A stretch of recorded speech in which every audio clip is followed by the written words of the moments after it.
पिलामाने रश्मि सार ए to Z YouTube channel रे मु रश्मि सार तुम समस्त को स्वागत करुच्ची।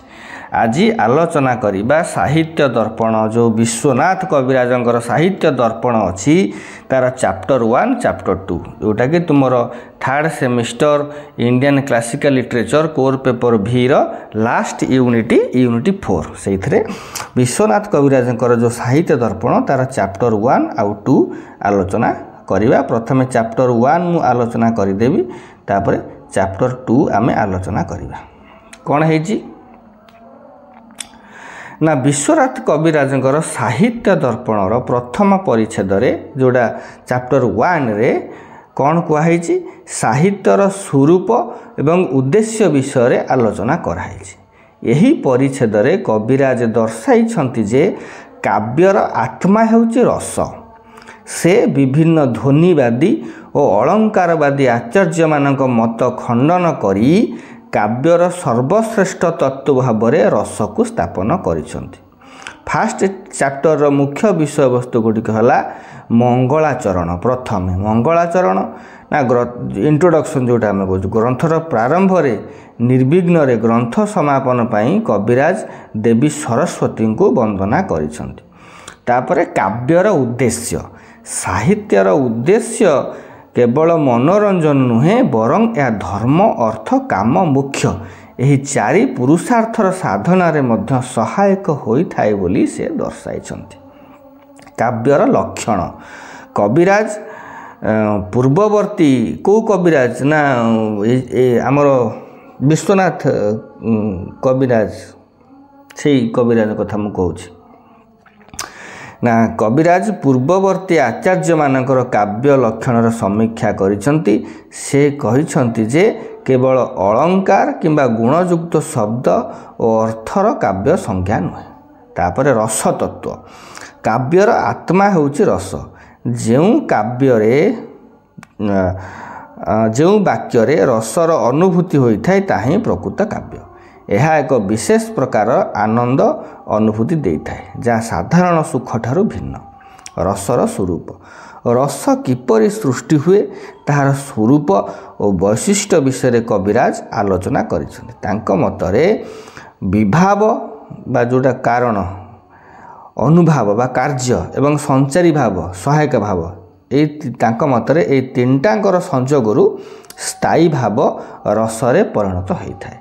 मोटामोटी भाव में कहवा गले चैप्टर 1 टी विश्वनाथ कविराजक साहित्य समीक्षा दृष्टिकोणर मूलदुआ अटे जहाँ काव्यर प्रकृत उद्देश्य स्वरूप एवं सर्वश्रेष्ठ तत्व रस को स्पष्ट भाव में प्रतिपादन करे।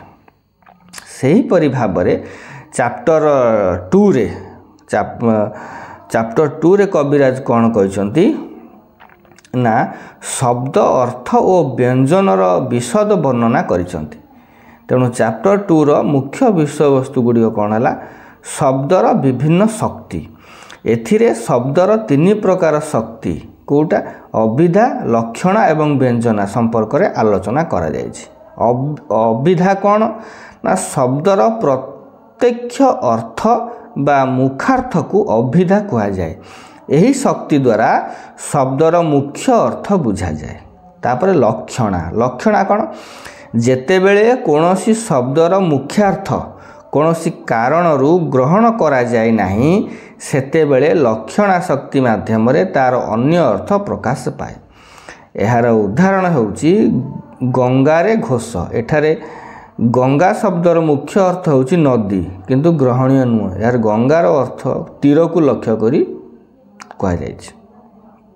व्यंजना यह शब्दर सबुठारु गुरुत्वपूर्ण शक्ति कोटा व्यंजना। यह अभिधा और लक्षण विभिन्न एक अर्थ प्रकाश करे जहाँ सीधा सड़क बुझा जाए नहीं किंतु व्यंग बा भाव माध्यम प्रकाशित हुए। काव्यर व्यंजना ही सर्वश्रेष्ठ बोली विश्वनाथ कविराज कहते।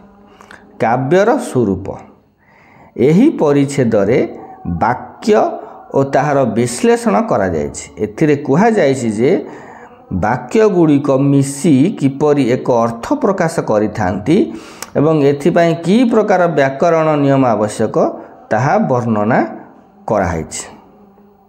କାବ୍ୟର ସ୍ୱରୂପ ଓ ରସ। ଏହି ପରିଚ୍ଛେଦରେ ଶେଷ ଭାଗରେ କାବ୍ୟ କିପରି ରସଯୁକ୍ତ ହୁଏ ତାହା ବର୍ଣ୍ଣନା କରାଯାଇଛି। ବିଶ୍ୱନାଥଙ୍କ ପ୍ରସିଦ୍ଧ କାବ୍ୟ ବାକ୍ୟଂ ରସାତ୍ମକଂ କାବ୍ୟ ଅନୁଯାୟୀ ରସଯୁକ୍ତ କାବ୍ୟ ହିଁ କାବ୍ୟ। ତେଣୁ ଏଇ ଯେଉଁ ଆମର ବିଶ୍ୱନାଥ କବିରାଜଙ୍କର ଯେଉଁ ଆଲୋଚନା କଲେ ଆମର ସାହିତ୍ୟ ଦର୍ପଣ ଅତ୍ୟନ୍ତ ଗୁରୁତ୍ୱପୂର୍ଣ୍ଣ। ମୁଁ ଆଶା କରେ ତୁମମାନେ ବୁଝିପାରିଥିବ। ଆଜି ପାଇଁ ଏତିକି। ପୁଣି ଦେଖା ହେବ ନେକ୍ସଟ କ୍ଲାସ୍ରେ। ରହୁଛି। Have A good day.